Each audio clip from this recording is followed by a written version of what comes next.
Shalom and good day all, this is Tequila29 back again for another DC review, and in this DC review I'll be covering Batman issue 142 by Chip Zdarsky and also Shazam by Mark Waid. I'll now get things organised for the first one that I'll be reviewing. So first things first, does this cover in any way, shape or form connect to something that is happening inside of the story? In some essence it does, to which I give it a 7 out of 10. The next thing I will move into is the area of the internal art, as we have a look around the beginning, middle, and of course the end. I will not be covering any backstory, if there happens to be any backstory, because I prefer this to be just a straight one-off story, or straight one part of the story. As we move into the most annoying thing for the year, another Joker story. So as the story begins, or as we have a look around the beginning, middle and end, we end up seeing the character of Batman and also seeing something in relation to the Joker. And the impression I'm sort of getting from this particular panel is that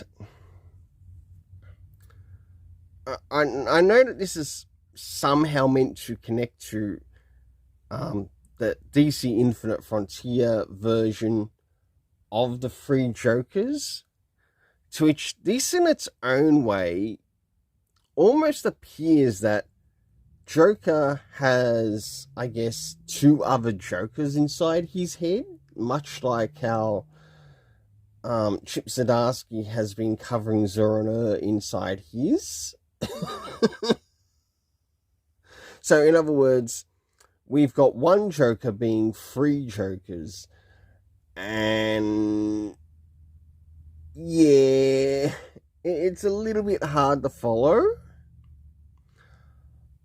but in a way it's sort of like showing that the Joker's got a multiple personality disorder.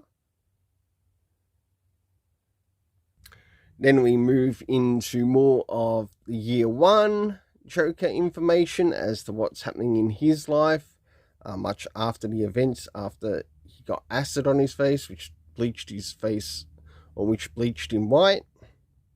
And last but not least, towards the end, to which we see the Joker once again trying to deal with his own demons. So for the internal art, I give it a 6.5 out of 10. That's right, a 6.5 out of 10. As I do think the art could have been improved a little bit and maybe tried to keep to some form of consistency, like throughout the whole story, because there were parts of the art that were way different than the others, that almost feel like it didn't quite work, even though they want the story to work. Next is the area of the story and its rating. So considering how far we are, did we get any comic book references, to which we did, of Batman 0 year. Next is the area of time, to which we have 6 months later. The location to which this is taking place is in Gotham.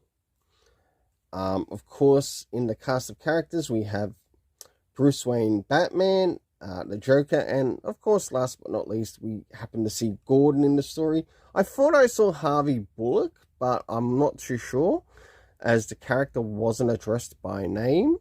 It should have been addressed by name if it was, as it would make a little bit more understanding as to who many of the cast of characters are that are actually quite important to use into his story. But for the overall story rating in this, I give a 6 out of 10. Now it's time to move into Shazam issue 8. So as we move into Shazam issue 8, does this cover in any way, shape or form connect to something that is happening inside of the story? In some essence it does, to which I give a 7 out of 10. Now it's time to move into the internal art, as we have a look around the beginning, middle, and of course the end, and also what is happening story-wise with the characters. So as the story begins, we return to the Captain versus Black Adam, or Billy Batson versus Black Adam. And whilst this has occurred, he's pointed out that he has basically destroyed their new family home, to which things are now going to have to be fixed up so it can be usable again. As we start to jump after these events, we see that the dinosaurs are looking for their, well, auditor dinosaur, to which Billy has to help, I guess, resolve the situation. And a little bit towards the end, to which we finally see Billy Batson, Shazam, return the dinosaur to his basically space dinosaur colony. So for the internal art, I gave a 7.5 out of 10. Now it's time to move in relation to the area of the story. Now, considering how far we are in issues, did we get any comic book references to any of the previous issues? No, we didn't. You know, it probably wouldn't have hurt to include it in, say, maybe a comic book reference to, I think it was issue 1 or issue 2 of Shazam. Next is time, to which we have minutes later, and also meanwhile being used. The location that we get to see here is the Rock of Eternity and also Kandak. The cast of characters consisting of Billy Batson, of course, being the captain of Shazam. We see Black Adam, we see Tawny Tiger, members that make up the Shazam family. For the overall story rating in this, I give a 7.5 out of 10.